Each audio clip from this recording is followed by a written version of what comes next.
Magandang gabi. Ako po si Pastor Eugene at ito ulit ang isang pagtalakay ng isang napapanahong paksa.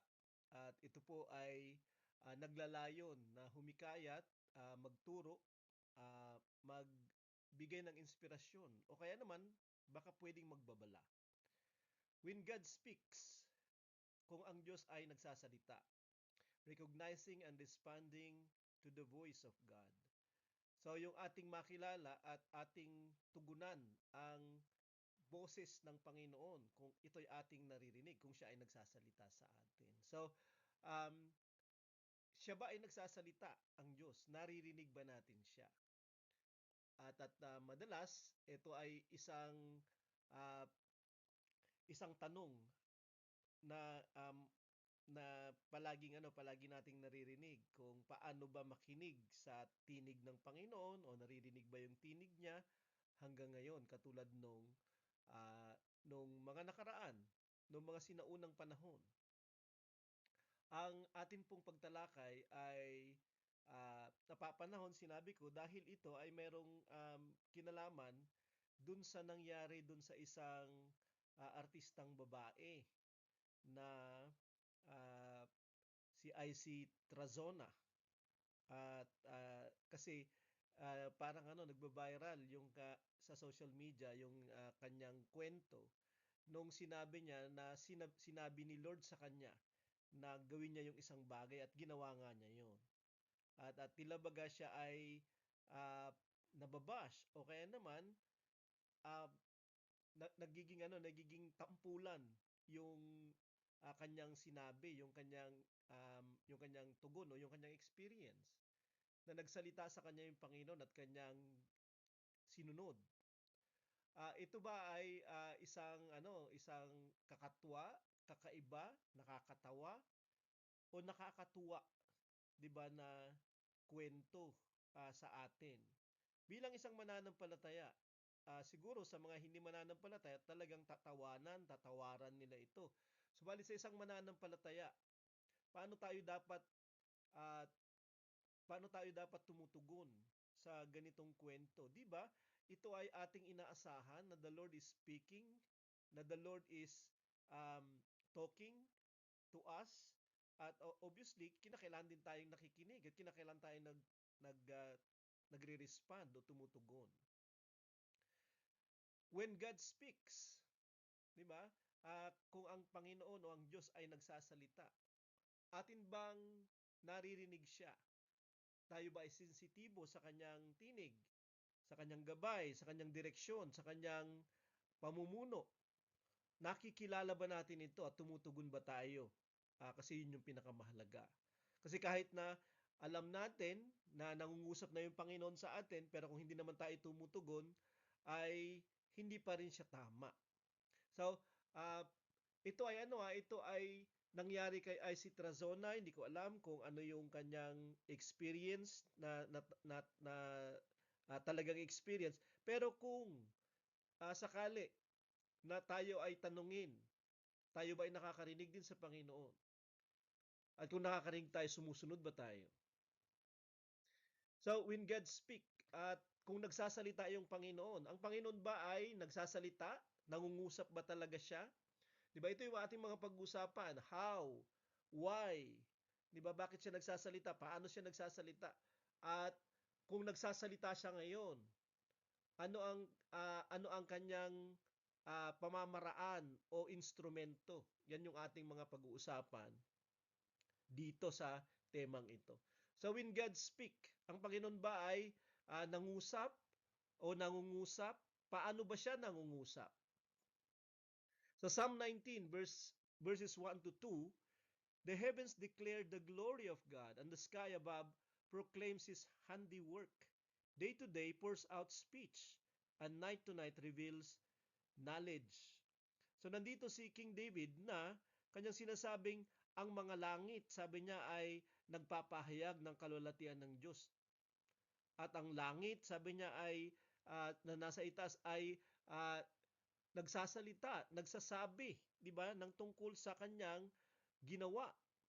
So, ang mga ginawa ng Panginoon, the creation of God, ay nangungusap tungkol sa Diyos. tungkol sa kanyang kalalatian, tungkol sa kanyang paggawa, sa kanyang kapangyarihan, obviously, sa kanyang wisdom ng paggawa. Sabi niya araw-araw, di ba?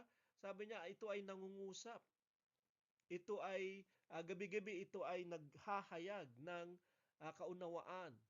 Di ba? So, kailan siya nangungusap sa kanyang creation? Tayo ba ay nakakatanggap ng mensahe, di ba? Tungkol sa Diyos? Kasi maraming nagsasabi na ang uh, nilikha ng Panginoon ang unang Biblia kasi ito yung unang nagsasaad ng tungkol sa Diyos. Na siya ay makapangyarihan, na siya ay mapagkalinga, na siya ay marunong, 'di ba? Na siya ay uh, na siya ay tagapaglikha, etc. So, kailan siya nagsasalita, 'di ba? Nagsasalita siya sa kanyang um, sa kanyang mga nilikha. Okay, kapag tinitingnan ba natin yung mountains, 'di ba? Tinitingnan natin yung magandang pagsikat ng araw, paglubog nito, yung mga bituin kapag gabi. Ano yung ating uh, mensahe o nalalaman o naiintindihan tungkol sa Diyos? Ito ba ay nagsasalita ba sila tungkol sa Diyos? 'Di ba? Or masyado na tayong naka-focus at masyado tayong um, babad at overwhelmed ng mga ginawa ng tao kasi tayo nakatira sa syudad at ang nakikita lang natin ay yung gawa ng tao. Pero kapag nakita natin yung kalikasan, 'di ba? Hindi lamang ito refreshing, ito ay nagre-remind of a God sa atin. Nagsasalita yung Diyos sa pamamagitan nito. So verses 3 to 4, there is no speech, nor are there words, whose voice is not heard. Their voice goes out through all the earth and their words to the end of the world. So yung kanyang nilikha ay mayroong uh, mayroong mga may mga sinasabi, may mga salita, may boses. 'Di ba? Pero naririnig ba natin kapag tayo ay tumitingin sa creation of God? So, nagpapahayag yung creation of God ng tungkol sa Diyos. Nagsasalita siya. Mayroon siyang boses at mayroon siyang salita. Maraming pagkakataon na siya ay nagsalita. Nagsalita siya even sa pamamagitan ng donkey. Yung God, di ba, kay Balaam. Kinausap siya ng kanyang donkey. Nagsalita ang Panginoon sa pamamagitan ng isang asno. Nagsalita ang Panginoon kay Moses sa pamamagitan ng hindi natutupok na halaman o burning bush. Nagsalita ang Panginoon sa isang hari sa Daniel, 'di ba, sa pamamagitan ng uh, pagsusulat ng isang daliri, 'di ba, sa pader or the writing on the wall, 'di ba, na nagbigay ng warning, nagbigay ng judgment um, sa isang hari. So, kailan siya nagsasalita? Sa pamamagitan ng mga ganitong kaganapan, siya ay nagsasalita. 'Di ba? Mahimala, 'di ba? Ito ay uh, hindi pangkaraniwan. Sa Joel 2 verse 28, ito ay tungkol sa pagtanggap ng banal na espiritu, yung bautismo sa Espiritu Santo na tinawag ng Panginoon. Kasi ito ay quoted sa chapter 2 ng Acts. And it shall come to pass afterward that I will pour out my spirit on all flesh. Ang nagsasalita dito ay ang Diyos. Na ibubuhos niya yung kanyang espiritu sa lahat ng tao. Ito ay nakalaan sa mga huling araw. Your sons and your daughters shall prophesy. Magsasalita sila ng salita ng Diyos pag natanggap nila yung banal na espiritu. Your old men shall dream dreams. Sila ay mananaginip ng mga panaginip, ang inyong mga matatanda. Natatanggap din ng Espiritu Santo. At yung mga binata natatanggap ng Holy Spirit dahil sila ay magiging lingkod din ng Panginoon ay makakakita ng mga pangitain. Diba? Sa pamamagitan ng mga panguhula, sa pamamagitan ng mga panaginip at mga pangitain, magsasalita ang Panginoon. Kailan siya nagsasalita? Diba? Sa pamamagitan nito. At ito ay promise ng Panginoon. So nagsalita siya sa mga propeta. Mamay makikita natin yan in detail. Pero nagsalita din siya, diba, sa mga panaginip. Sa panaginip ni Nebuchadnezzar, sa Daniel, sa panaginip ni Joseph sa Genesis, sa panaginip din ni Joseph sa New Testament. 'Di ba? Nagsalita sa kanya ang Diyos sa pamamagitan ng anghel. Ang mga propeta, 'di ba? O ang mga apostol, nakakita sila ng mga pangitain at ang Panginoon ay nangungusap sa kanila. Sa ganitong paraan, sa ganito siya ay kung kailan siya nagsasalita sa mga tao. Sa Hebrews 1 verses 1 to 2, sabi dito, long ago and many times and in many ways, nung mga nakaraan, maraming mga pagkakataon at maraming paraan, God spoke to our fathers by the prophets. Ang ating Diyos ay nagsalita sa ating mga magulang sa pamamagitan ng mga propeta. Okay? But in these last days, He has spoken to us by His Son. Pero sa mga huling mga araw na ito, nung time ng Apostol Pablo na nagsulat ng Hebrews, ay nagsalita siya sa pamamagitan ng kanyang anak, si Jesus, ang ating Panginoon at tagapagligtas, whom He appointed the heir of all things. Diba? Na kanyang um, itinalagang tagapagmana ng lahat ng bagay, through whom also He created the world. Na sa pamamagitan niya din, ay nilikha niya ang sanglibutan sa pamamagitan ng kanyang anak. So nagsalita siya sa pamamagitan ng prophets. Nung nagsasalita yung mga propeta, God is speaking. Nung ang Panginoong Hesus ay nagsasalita, God is speaking din. 'Di ba? Kailan siya nagsasalita? Sa pamamagitan ng mga apostol din. 'Di ba? Siya at ang mga unang alagad, nagsasalita ang Diyos sa pamamagitan, 'di ba? Nung nagsalita ang mga personalidad na ito. Kaya nga ang Panginoon ay communicating God. Siya ay Diyos na nakikipag-ugnayan, siya ay Diyos na nakikipagtalastasan, siya ay Diyos na uh, nakikipagtalakayan. Siya ay communicating God. Kaya nga yung experience ni IC, kung talagang experience niya yun, is yes. 'Di ba? Hindi siya dapat i-ridicule. 'Di ba? Dapat nga i-welcome yun eh. Dapat nga yun yung nangyayari. Kasi sa Old Testament, ang Panginoon talaga ay nangungusap. Sa New Testament ay ganoon din. Sa mga panahon lang ba na yun siya nangungusap? Or dahil hindi na ini-expect ng mga tao na siya ay nangungusap? The word of the Lord came. Itong mga katagang ito na ang salita ng Panginoon ay dumating. Dumadating talaga yung salita ng Panginoon. 'Di ba sa Old Testament? It was experience. Kasi ito ay naisulat, itong katagan na to, the word of the Lord came, ng 140 times, mahigit. Yung thus saith the Lord. O ganito ang sabi ng Panginoon. So nagsasalita ang Panginoon, 'di ba? Hindi lamang dumadating yung kanyang salita, nangungusap talaga siya sa mga propeta, at yung thus saith the Lord, ganito ang sabi ng Panginoon na kataga, ay mahigit 400 times na naulit sa sa Biblia natin.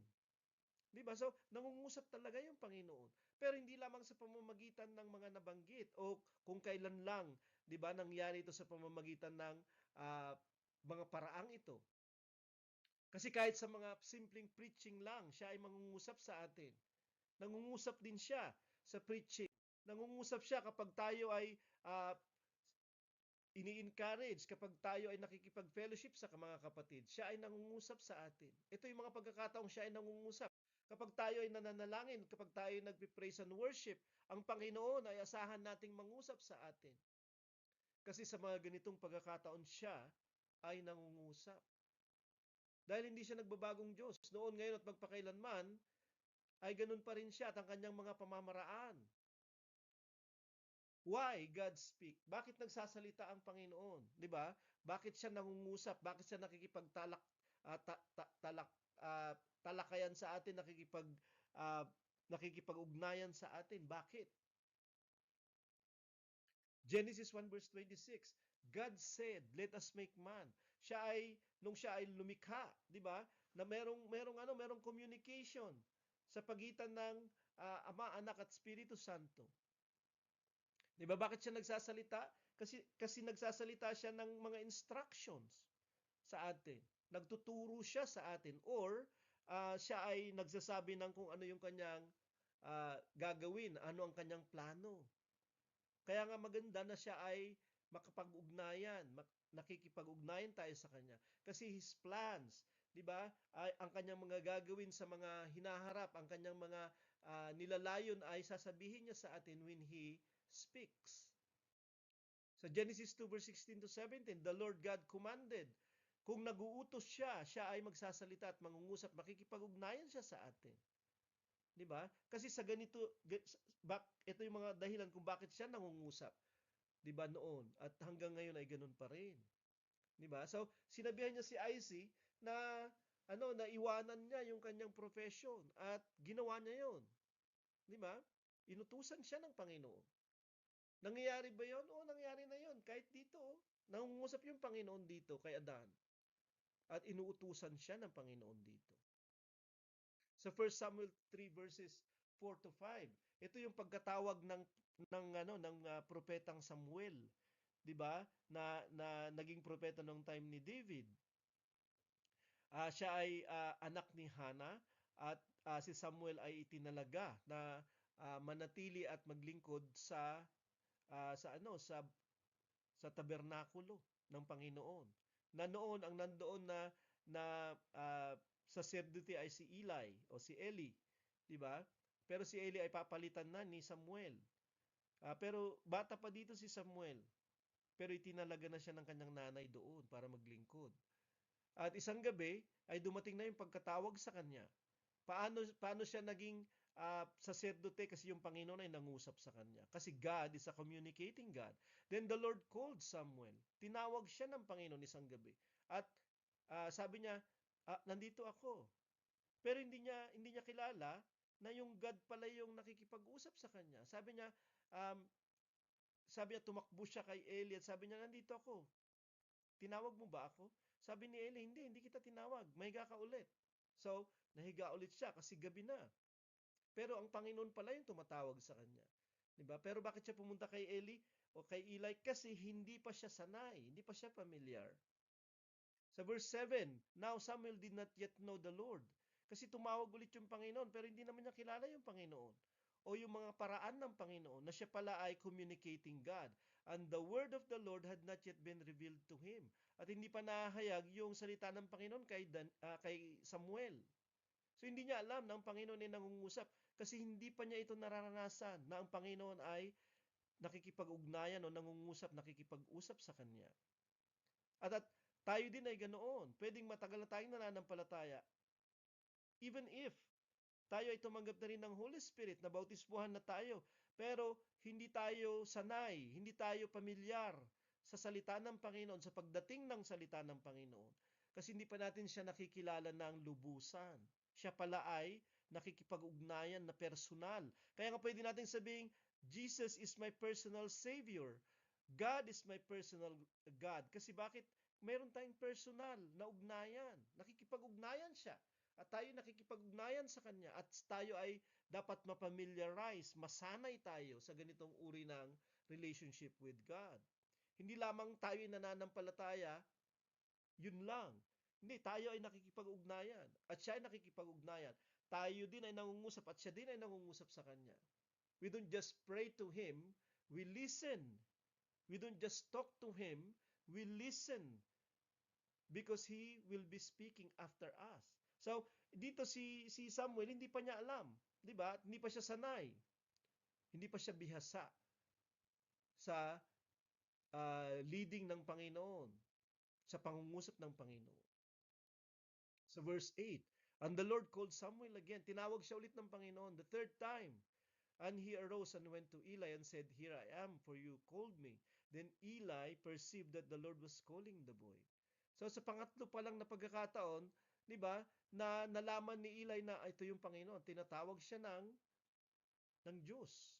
Di ba? May pagkatawag na siya, hindi na nagsasalita si God kay Eli kasi mayroong problema dito si Eli. At papalitan na siya ni Samuel. So verse 9, therefore Eli said to Samuel, go lie down, and if he calls you, you shall say, speak, Lord, for your servant hears. So Samuel went and lay down in his place. At tumawag ulit yung Panginoon, sabi niya, here am I, Lord. Speak to me. Diba? Parang ganun din yung sinabi ni Isaiah sa Isaiah chapter 6. Diba? So, nahiga siya ulit nung tumawag ulit yung Panginoon, sabi niya, speak, Lord, for your servant hears, or your servant is listening. Sige, Lord, magsalita ka dahil nakikinig ang iyong lingkod. At sana, ganito yung ating aasahan. The Lord is speaking to us or will be communicating to us and we will be there, ready, because we are expecting. Umaasa tayo, kaya tayo ay handa, di ba? Na makinig at handa na sumunod when God speaks. Nare-recognize ba natin? Kung hindi natin nare-recognize at hindi tayo sensitive, di ba, sa kanyang pangungusap at pakikipag-ugnayan sa atin, how can we respond? Sa 2 Peter 1 verse 21, for no prophecy was ever produced by the will of man, but men spoke from God as they were carried along by the Holy Spirit. Ang mga propeta, sila ay nagsalita, di ba, mula sa Diyos. Binibigyan sila ng sasalitain ng God. Ang Panginoon ay nagre-reveal sa kanila by the Holy Spirit. Di ba? So, sa ganitong paraan, ang mga propeta ay nagsalita ng mga salita ng Panginoon. Katulad ng sinasabi sa Joel kanina. Diba? Pero nakakarinig sila. Pero ang kanilang mga mensahe ay galing sa Panginoon or ginamit ng Panginoon. Sa Jeremiah 15 verse 16, your words were found. Na tagpuan yung iyong mga salita, and I ate them at kinain ko. Diba? Sabi ni Jeremiah. And your words became to me a joy and the delight of my heart. At naging kagalakan, diba? Naging kasayahan ng puso ko ang mga salita mo. For I am called by your name, O Lord, God of hosts. Dahil ako ay tinawag sa iyong pangalan, O Panginoon, na Diyos ng mga hukbo. So, nandito yung parang sinasabi ng Panginoon, di ba, sa Matthew chapter 4, nung sinabi niya na hindi lang tayo kakain ng tinapay, kundi kakain tayo ng salita ng Panginoon, ng Diyos, na lumabas sa bibig niya. Di ba? Sabi ni Jeremiah dito, natagpuan ko yung iyong mga salita at kinain ko. Naging part siya ng buhay ko. Naging part siya ng experience ko. Nakita sa akin dahil naging kabahagi na ng buhay ko, ng sarili ko, ang iyong salita. Kaya nakita ang salita mo sa buhay ko. At sabi niya dito, nung natagpuan ko yung salita mo, kaya ito ay kinain ko, ito ay in-internalize ko, ito ay tinanggap ko sa buhay ko, sa sarili ko, kasi ito ay kagalakan, ito ay kasayahan ng puso ko. Bakit? Kasi tinawag ako sa pangalan mo. We are also called by the name of God, by the name of Jesus Christ. Christian tayo, di ba? At tayo tinawag sa pangalan niya, sa pangalan ng Kristo. At ang salita ng Panginoon ay nararapat maging kagalakan sa atin at kasayahan ng puso natin. At hindi natin ito tatanggihan. Sa Ezekiel 3 verses 3 to 4, He said to me, Son of man, feed your belly with this scroll that I gave you. Di ba? Nandito yung Panginoon at sinasabi niya na bibigyan kita kay Ezekiel ng isang scroll at ito yung aklat nila nung unang panahon. Ang scroll ay parang ganito yung nasa picture diyan sa background, di ba? Um, ito ay binilot na either ito ay balat ng hayop o kaya naman ito ay parchment na tinatawag. At sinusulatan ito ng salita ng Panginoon nung una. At sabi niya, feed your belly with this scroll. 'Di ba? Pakanin mo ang iyong sarili na nitong scroll na bibigay ko sa iyo. Punuin mo yung tiyan mo nito. Then I ate it, and it was in my mouth as sweet as honey. Kinain ko at sa bibig ko ito ay napakatamis na parang pukyutan. And he said to me, Son of man, go to the house of Israel and speak with my words to them. Diba? So, katulad ni Jeremiah, kinain niya. Diba? At siya ay nagalak. Siya ay nasayahan.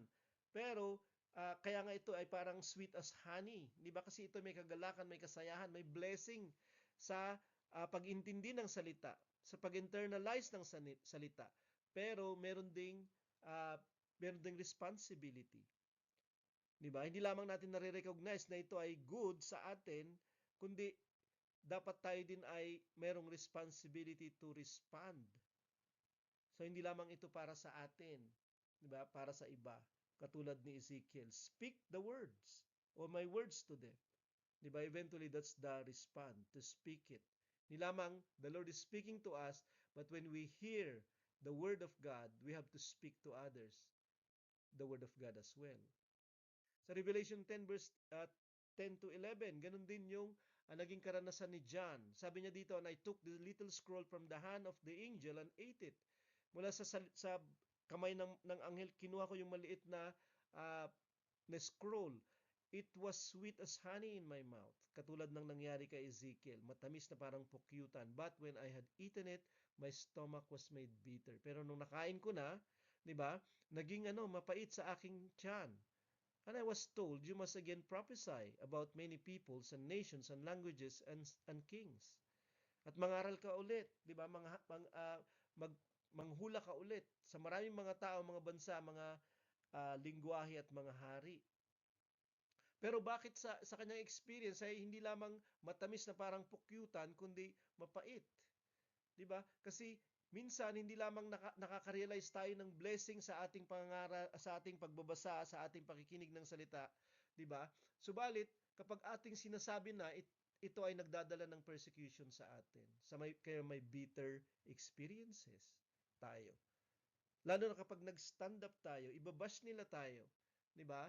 Kasi sasabihin nila na tayo ay nagmamagaling. Sasabihin nila na ayan ka na naman, special ka kaysa sa amin. Hindi totoo 'yon. 'Di ba? Kasi talagang tayo ay tinawag. Talagang tayo ay merong ganitong kalagayan, position at responsibility. 'Di ba? Pero dahil tayo ay lalakad dito sa responsibility na ito, oo, totoo yun. We will speak with humility, we will speak with grace and love. Pero we still have to tell the truth. Kasi we have to prophesy. We have to speak the word. At kahit ano pa yung gawin natin na gracious na pananalita o loving na pananalita, the truth is still a sword that wounds. 'Di ba? Ito pa rin parang espada at ito ay susugat. The truth, 'di ba, shall set you free, shall save you kapag ito ay napakinggan natin. Pero may mga tao na ayaw. May mga tao na gusto nila sa paraan nila, 'di ba, gawin yung mga bagay-bagay. 'Di ba? I'll tell you now, brothers and sisters, 'di ba? Yung pangangaral ng mayroong love at grace ay katulad ng pangangaral ni Pablo at ni Jesus Christ. At minsan they have to say it as it is. 'Di ba? Sa kanilang pangaral, sa kanilang pagsusulat. Pero gracious 'yun kasi sila yung gumagawa nito. Loving 'yun kasi si God 'yun. 'Di ba? So, straightforward.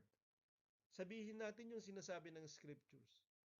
Huwag nating palamutian dahil iniisip natin baka hindi tayo gracious. Sobrang gracious ka na at loving ka na, hindi ka na nagsasalita ng katotohanan dahil natatakot ka na sabihan nila na wala kang grace at saka truth. O wala kang grace at saka love. Pero paano naman yung truth? Next, God the Spirit speaks. Ito yung banal na espiritu. 'Di ba, nasa panahon ngayon ay naibuhos na niya, 'di ba? At siya ay nangungusap sa pamamagitan ng Holy Spirit. Siya ay nakikipagbalitaktakan, talakayan. Siya ay nagsasalita sa pamamagitan ng Holy Spirit. At ito yung ating titingnan, 'di ba? Simula pa nung unang siglo, naranasan na ito ng simbahan na binuo niya. Sa Acts 2 verse 4, they were all filled with the Holy Spirit and began to speak in other tongues as the Spirit gave them utterance. Diba? Silang lahat inapuspos ng Holy Spirit. Alam natin tong verse na to. At nagsimulang magsalita ng iba't ibang wika na ipinagkakalob na salitain nila ng Holy Spirit, ng Spirito. So binibigyan sila ng salita ng Holy Spirit para salitain. Kaya nga, spiritual language, di ba yung tongues, sinasabi ng iba. Kasi hindi ito ayon sa ating kakayahan. Even language, binibigay ng Holy Spirit. Para salitain natin sa Diyos, di ba, sa prayers natin. Sinabi ito ni Jesus din. Na ang Holy Spirit ay nagbibigay siya ng salita. Kahit sa Gospels. So, nagsasalita yung banal na Espiritu sa atin at ang Diyos ay nagsasalita sa pamamagitan ng tongues. Bakit ko nabanggit ito? Kasi sinasabi sa 1 Corinthians 14, hindi na natin pupuntahan, na ang Diyos ay nagsasalita sa pamamagitan ng iba't ibang wika. Sa Acts 8 verse 29, the Spirit said to Philip, nagsalita ang banal na Espiritu kay Felipe nung kanyang witnessan yung eunuch at binautismohan niya yung eunuch eventually.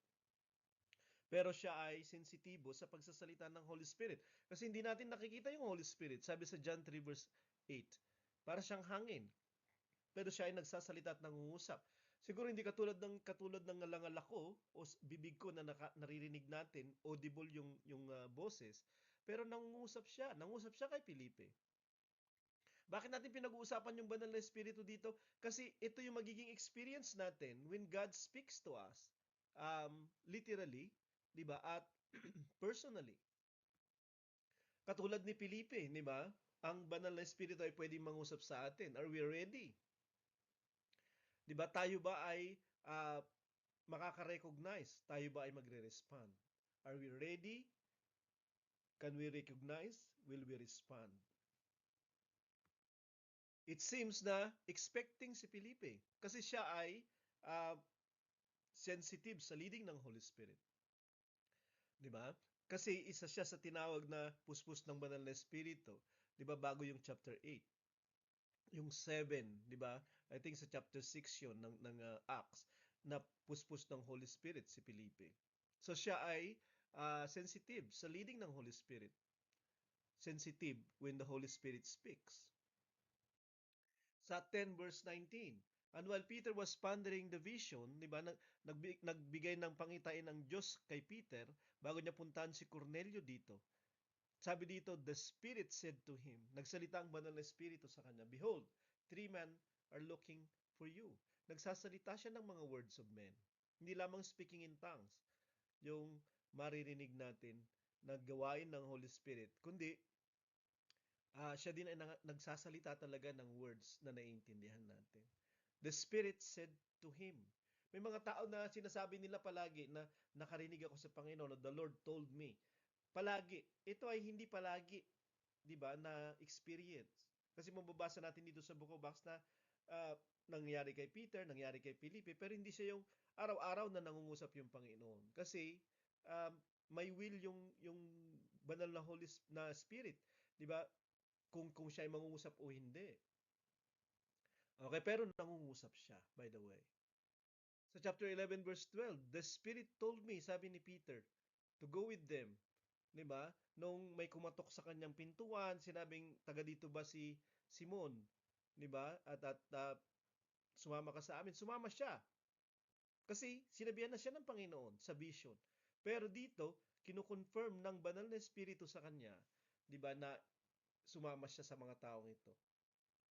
At yun yung ginawa ni Pedro, 'di ba? Sino yung kumumbinsi sa kanya na puntahan niya si Pablo? O si Cornelio? Si Banal na Spirit. Sa Acts 13, verse 2, while they were worshiping the Lord and fasting, the Holy Spirit said, nagsalita ang Banal na Espiritu sa simbahan dito. Sabi niya, inyong italaga si Bernabe at si Saulo, si Paul, para sa pagkatawag ko. So, siya yung nagsiset apart ng mga uh, katawagan ng pangangaral, evangelism o evangelist, apostle o kaya naman pastorship. So, siya yung nagbibigay ng instruction. Hindi lamang ito pinipili ng mga tao, 'di ba? Itong mga positions na to. Kahit na pwede nila itong i-desire, yung Holy Spirit pa din yung magbibigay ng approval. At minsan, He will say it while they are fasting and praying. 'Di ba? Kaya nga maganda pag nagpa-fast, nagpi-pray kasi the Holy Spirit can lead you, can speak to you, can guide you, can give you direction personally. Sa chapter 16 verse 6, and they went through the region of Phrygia and Galatia. Sabi niya, having been forbidden by the Holy Spirit to speak the word in Asia. So nandito si Paul na sinasabi ng banal na espiritu sa kanya, huwag kang magsalita diyan, huwag kang mangaral diyan. Meron bang lugar na hindi ka pwedeng mangaral? Oo, yun yung mga lugar na kapag yung Holy Spirit mismo ay sasabihin niya huwag kang magsalita. Kasi sila ay very sensitive sa Holy Spirit. Kasi hindi lamang sila nangangaral, nagsasalita, hindi lamang sila nakikipag-ugnayan without the leading of the Holy Spirit, without the direction of the Holy Spirit. Hindi na natin ito nararanasan kasi hindi natin ini-expect. Sa Acts 20 verse 22 to 23, and now, behold, I am going to Jerusalem, constrained by the Spirit. Di ba?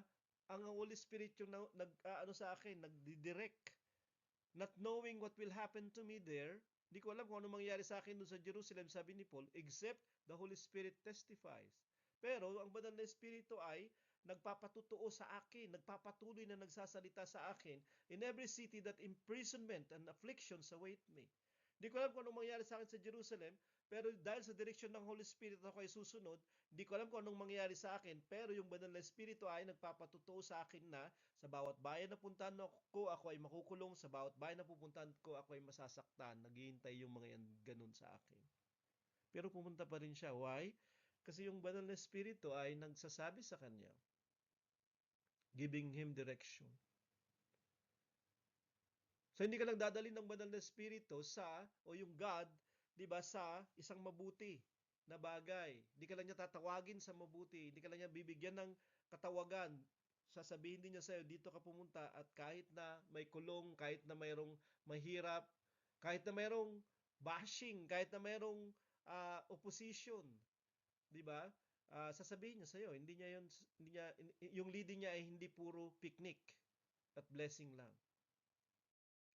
Sa 21:11, and coming to us, he took Paul's belt and bound his own feet. Ito si Agabus, yung prophet. Sabi niya, thus says the Holy Spirit. Itong sinasabi ng banal na Espiritu, this is how the Jews at Jerusalem will bind the man who owns this belt and deliver him into the hands of the Gentiles. Ito yung mangyayari din sa taong ito na nagmamay-ari uh, nitong cloak. Yata yan, di ba? At sabi niya na siya ay igagapos, siya ay makukulong. Kasi ito yung sinasabi ng Holy Spirit. So kinonfirm ni Agabus yung sinabi na ng banal na Espiritu sa kanya na in Jerusalem he will face imprisonment and affliction. Dito.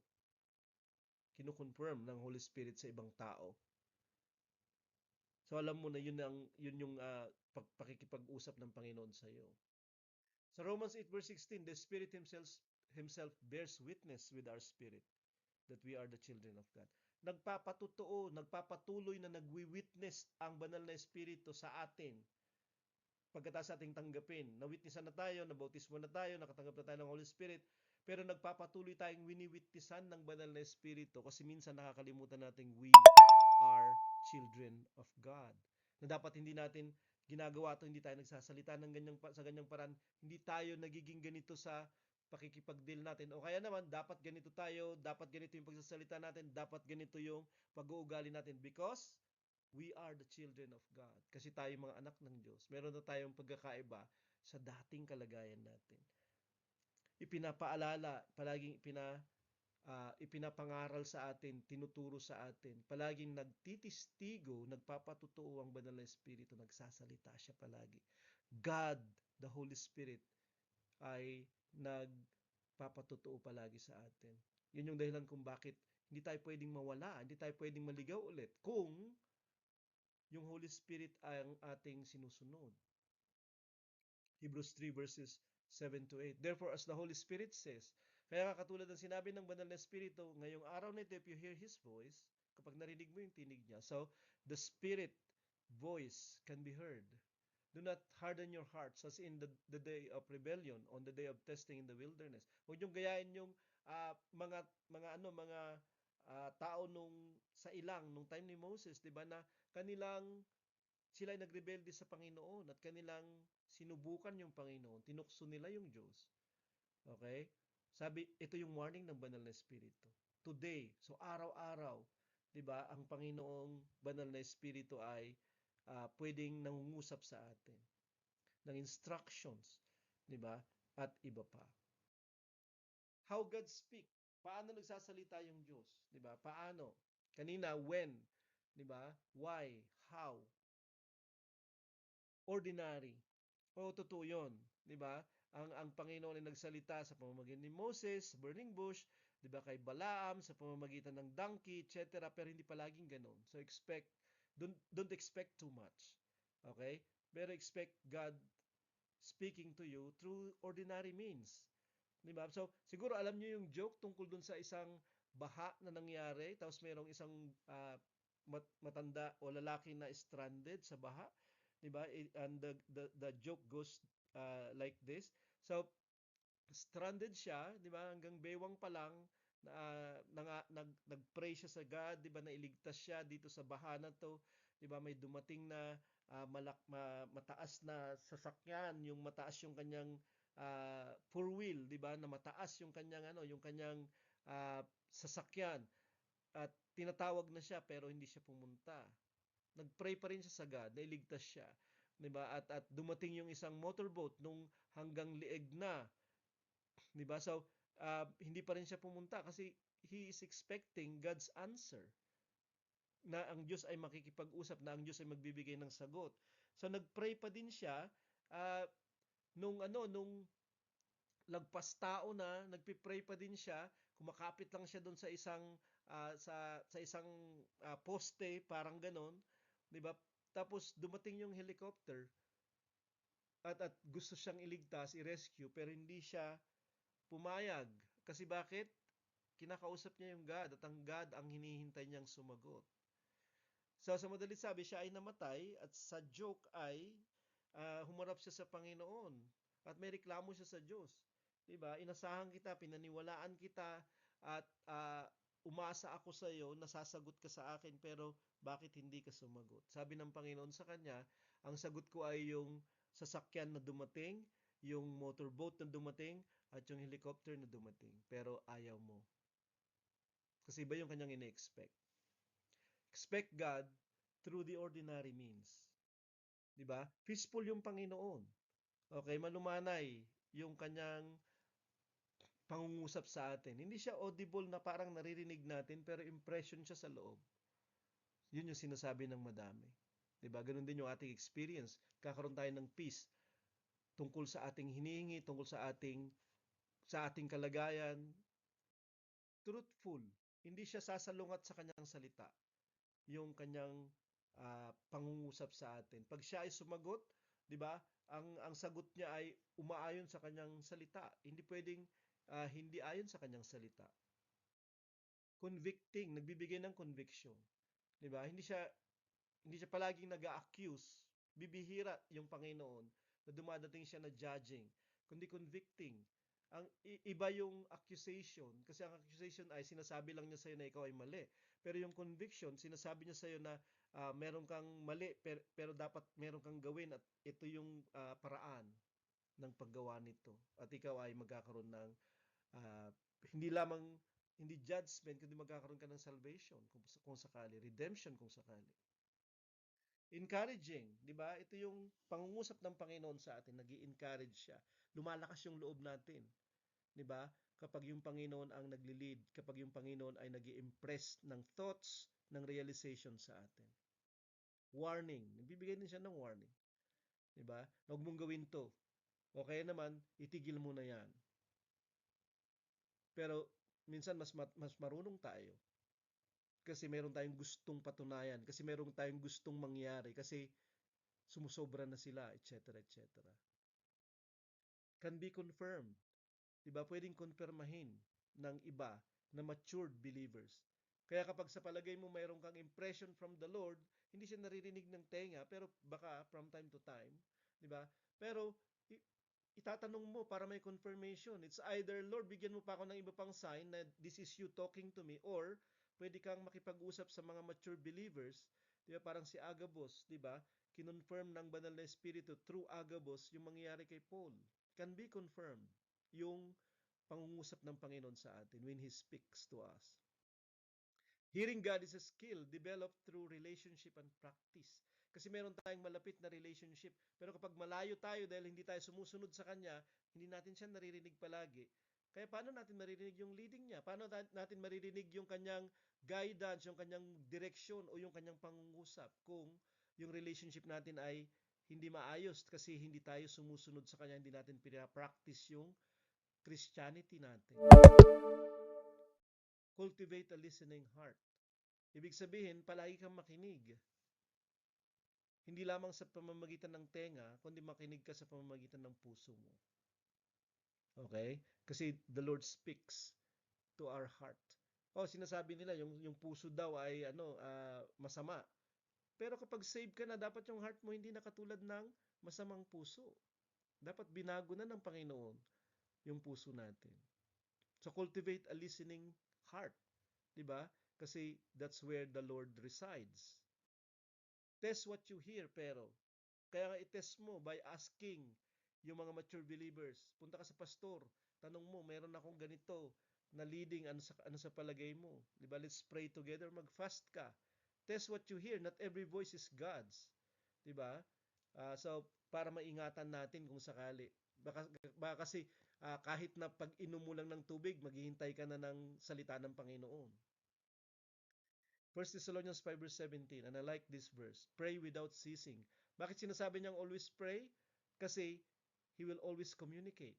Kahit nasaan tayo, always be ready na si Lord, always expect that the Lord will give you instruction, that the Lord will give you, will communicate with you. Diba? Kasi ang praying is not just talking to God, it is God communicating to you. So pray without ceasing, everywhere, every time. Buksan mo yung communication line to God. At panghuli, John 10 verse 27, my sheep hear my voice. Pinapakinggan ng aking mga tupa ang aking tinig. So, alam kong ito ay parable, pero nangungusap talaga yung Panginoon sa sheep niya. Kasi kilala ko sila at susunod sila sa akin. We cannot follow, obey, know the will of God without hearing His voice. Okay? So, this is not just about Isaac Razona Aragon. Diba? This is about you now. Will you hear the Lord's voice? Do you recognize His voice? Diba? At will you respond sa kanyang call to action? When God speaks, recognizing and responding to the voice of God. Very important po, diba? Uh, na principle at very important na discipline para sa ating isang healthy, 'di ba, na at blessed, 'di ba, na paglalakad at paglilingkod. Good evening at God bless po sa ating lahat ulit.